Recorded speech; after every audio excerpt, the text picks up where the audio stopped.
Halo, welcome di channel YouTube gue, First Video. Kali ini gue mau ngebahas soal pertandingan World Cup. Kebetulan udah lewat sehari. Pertandingan perdana kemarin Qatar melawan Ekuador dan barusan gue nonton Inggris lawan Iran. Kita mulai dari Qatar melawan Ekuador. Kemarin Ekuador menang 2-0. Sebenarnya pertandingan ini dibilang gak seru, ya sangat-sangat tidak seru. Karena ya what do you expect dari dua tim ini, permainannya sangat-sangat membosankan ya, terutama Qatar bener-bener apa ya, nggak bisa build up permainan dari belakang. Benar-benar hampir tidak ada kombinasi 1-2 terhadap pemain satu sama lain.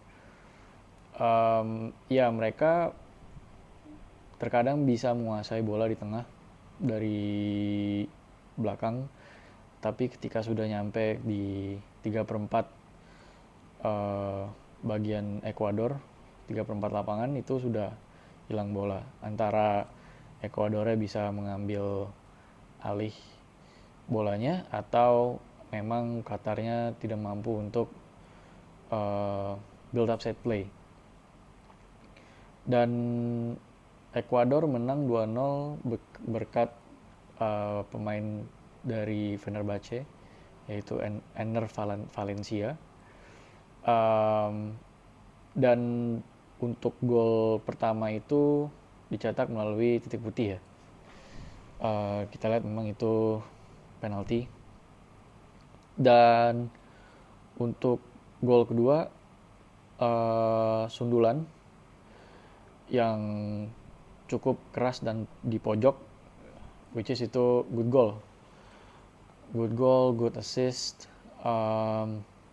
crossing yang sangat baik dari right backnya pemain Ekuador, gue lupa namanya siapa. Dan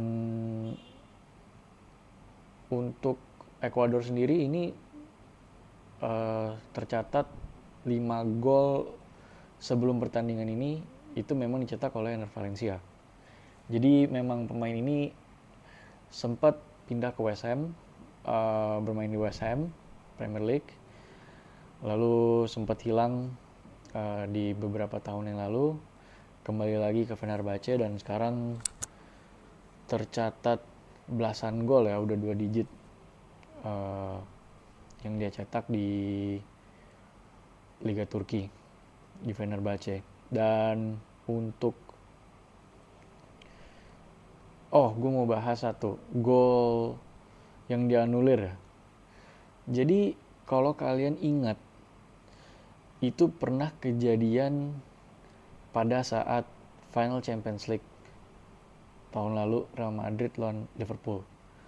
Kalau lu masih ingat, itu golnya Benzema kalau nggak salah dianulir karena offside. Yang dimana kalau kita lihat di video assistant referee, di VAR-nya itu masih ada orang pemain Liverpool di belakang. Tetapi mungkin ini banyak yang belum tahu ya. Jadi untuk last man standing, ketika kiper itu keluar dari kotak, dibilang apa ya, kotak gawang kali ya, dari kotak gawang itu, jadi kalau dia maju, jika memang ada pemain di belakangnya, jadi let's say ini kiper ya, ini pemain belakang, ini gawang, jadi kalau udah posisinya seperti ini, pemain yang ini nih nggak akan dihitung. Jadi kalau ada pemain di sini dan posisi kiper di sini dan posisi pemain lawan ada di depan kiper, itu memang offside. Jadi itu terjadi seperti kejadian waktu Liverpool lawan Real Madrid ya. Benzema gue masih inget tuh. Nah, banyak orang yang bilang kontroversi. Wah ini karena memang Qatar tuan rumah diberikan dianulir lah golnya, diberikan offside. Tapi memang itu pure offside. Menurut gue keputusan wasit itu mutlak dan keputusan wasit itu memang benar diambil gitu. Memang itu offside. Karena pas ketika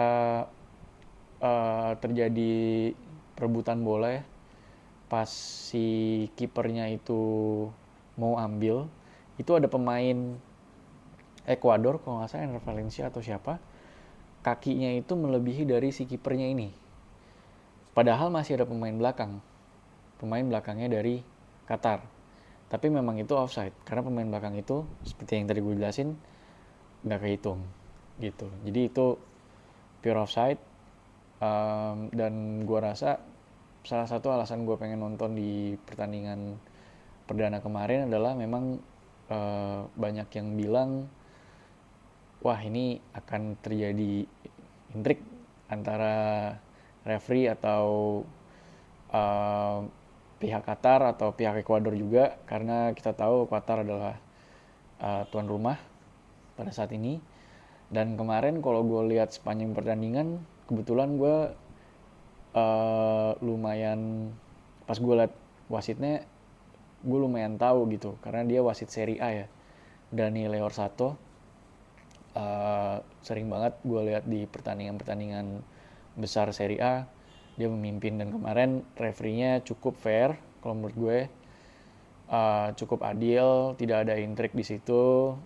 Kalau menurut gue kemarin memang Qatar totally nggak bisa ngapa-ngapain bisa dibilang. Padahal menurut gue juga Ekuadornya nggak bagus-bagus amat.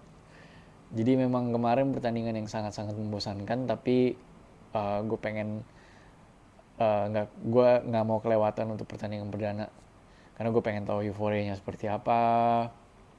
Dan yang tadi gue bilang Qatar ada intrik-intrik atau enggak. Nah, kita masuk ke pertandingan baru aja gue nonton, Inggris lawan Iran. Inggris menang 6-2. Gol dicetak oleh Bukayo Saka 2 gol.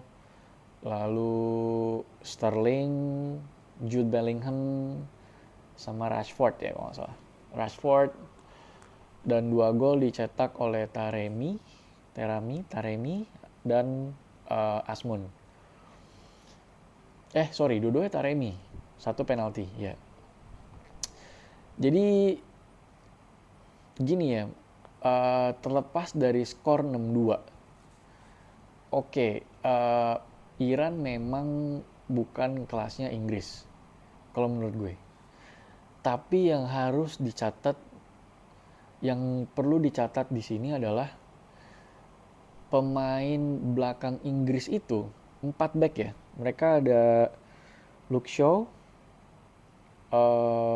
Harry Maguire, John Stones, dan Trippier kanannya. Right back. Jadi menurut gue 4-4 ini nggak ada speed ya. Dan kalau memang mereka akan ketemu tim-tim besar lainnya nanti, apalagi kalau lolos grup, itu menurut gue ini jadi PR besar untuk Gareth Southgate ya. Karena di sebelah kanan sebenarnya dia masih punya Kyle Walker yang masih punya speed jauh dibandingkan Trippier. Tapi memang Trippier udah jadi langganan Gareth Southgate ya dari zaman Europa League. Euro, bukan European League. Jadi kalau menurut gue 4 ini sih yang menjadi titik lemahnya Inggris saat ini.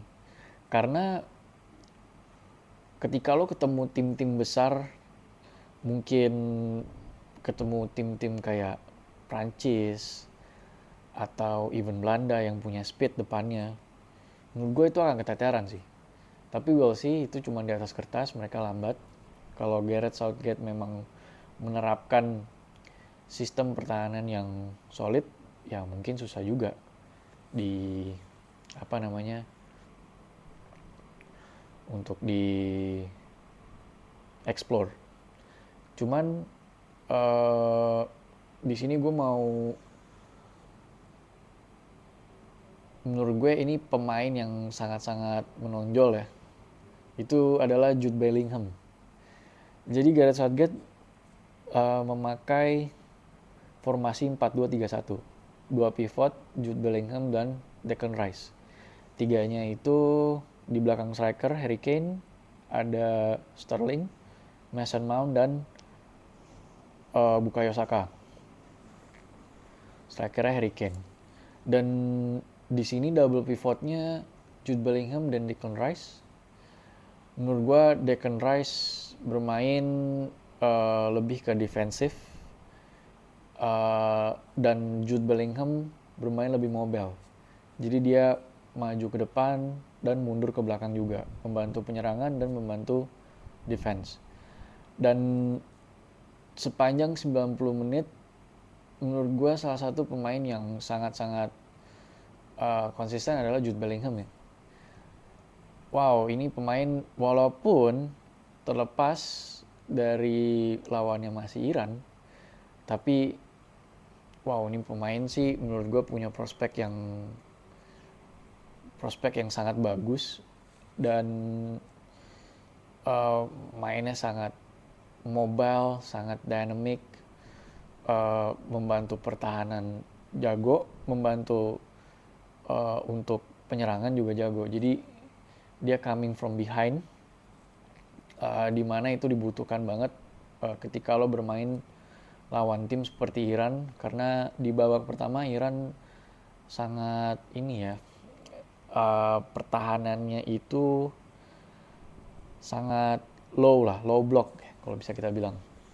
Jadi pertahanannya itu deket banget ke gawang dan hampir nggak nyampe setengah lapangan, mungkin menurut gue seperempat lapangan mereka bertahan. Tapi Inggris masih bisa mencetak di babak pertama 3 gol, which is menurut gue oke. Tapi dari permainannya, kalau gue nonton di babak pertama itu, untuk golnya sih satu dari corner ya, yang golnya Saka diumpan sama Luke Shaw, Harry Maguire nyundul, dan but perlu diapresiasi juga tendangannya bagus banget kalau menurut gue. Tapi untuk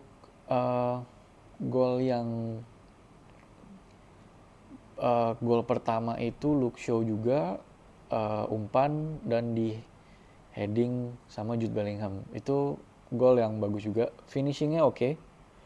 Dua-dua gol itu bagus. Golnya Sterling juga bagus. Assist dari Kane. Memang Harry Kane ini di Tottenham juga hampir sama ya untuk peran dia, dimana dia lebih sering ke belakang jemput bola, menjadi salah satu pengatur serangan juga. Dan terlihat justru Sterling yang ada di paling dekat sama gawang ya, bukan Harry Kane. Malah Harry Kane yang memberi assist ke Sterling. Ini mungkin salah satu strategi dari Gareth Southgate, dan bisa dibilang membuat bingung defender dari Iran juga ya. Karena Harry Kane kita tahu striker murni yang berbadan besar, target man, tapi memang recently dia bermain sebagai seperti di Tottenham ya. Dia juga memberikan assist, jemput bola ke belakang, kadang juga malah Hmingson yang berada di depan, Harry Kane yang seringkali menjemput bola ke belakang. Masuk ke babak kedua, babak kedua awal-awal Iran langsung ngegas ya, langsung memberikan pressing di depan, pressing dengan 3 pemain, 2 dan 3 pemain, tapi memang dari segi kualitas memang udah kalah ya. Jadi Inggris masih bisa, justru karena Iran lebih terbuka, Jadi Inggris lebih enak untuk masuk ke daerah perlawanannya Iran. Tetapi Iran juga mencetak gol di babak kedua karena mereka bermain udah mulai berani keluar ya, kalau bisa kita bilang. Karena di babak pertama itu benar-benar cuma di uh, seperempat dari lapangan gitu, seperempat di uh, area pertahanan mereka gitu. Jadi benar-benar nggak keluar gitu. Dan awal-awal babak kedua mereka keluar, mereka berani ngepres, akhirnya terjadilah war goal kalau menurut gue. Bolanya keras banget ya, dan nggak sempat ditepis sama Jordan Pickford. War goal, lalu Inggris mengganti semua 4 pemain di depan.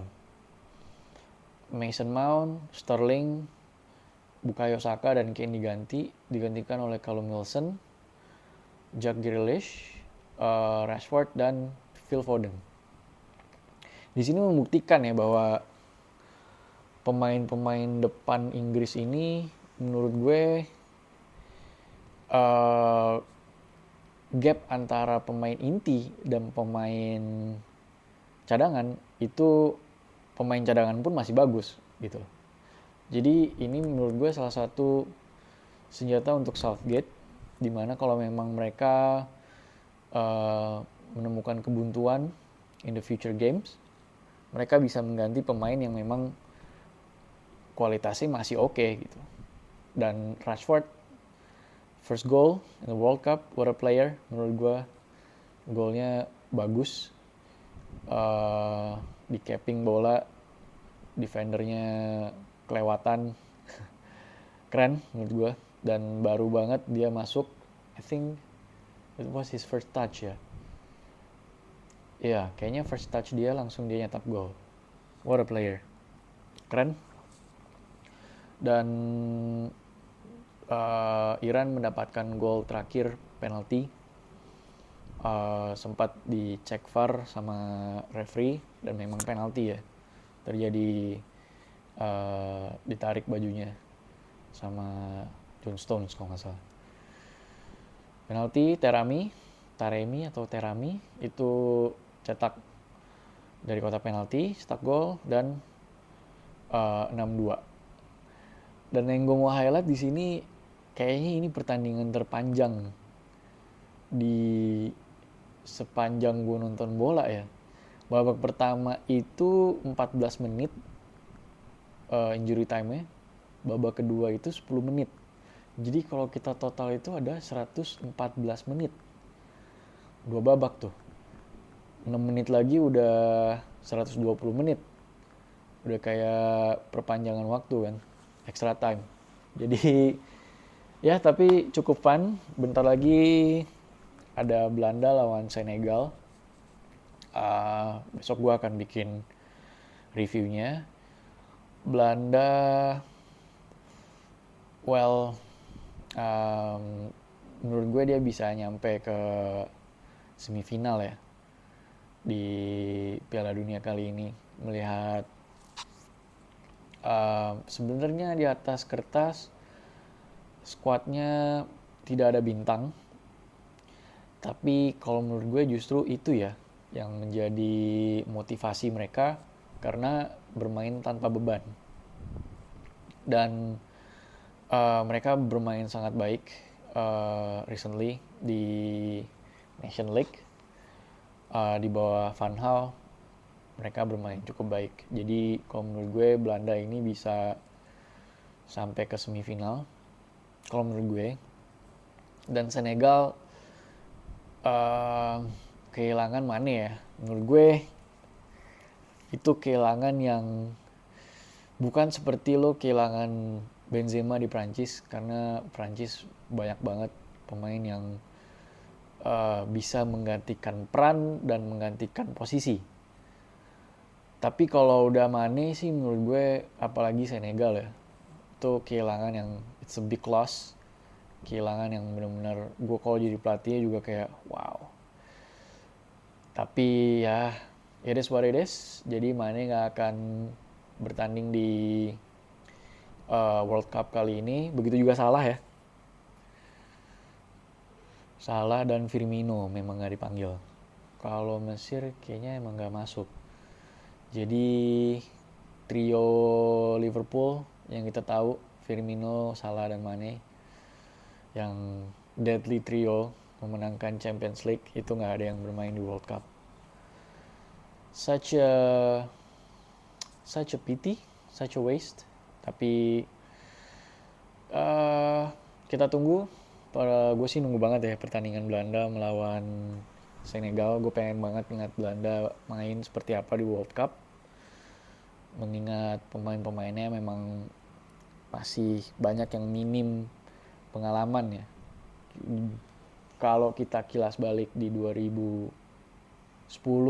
final Belanda melawan Spanyol, di atas kertas memang Belanda banyak pemain bintang ya, Sneijder, Robben, you name it. Tapi untuk kali ini mereka minim sekali pemain bintang. Mungkin bisa gue bilang mega bintangnya De Jong dan Van Dijk untuk Belanda. Tapi the rest,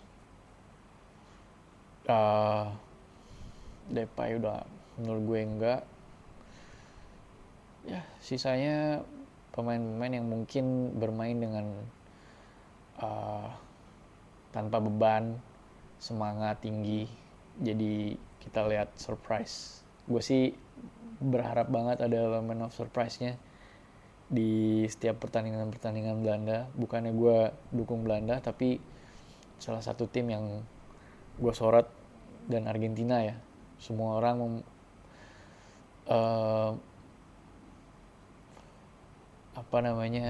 bilang ya, yang gue lihat di Twitter, menurut temen-temen gue juga itu Argentina yang akan juara. Cuman we'll see. Oke, itu dulu. Gue akan buat video besok ketika setelah pertandingan pertama, mungkin jam-jam segini juga, sekarang jam 10:30. Jadi gue akan nonton Belanda jam 11. Besok gue akan bikin reviewnya 2 pertandingan juga. I'll see you in the next video. Thanks.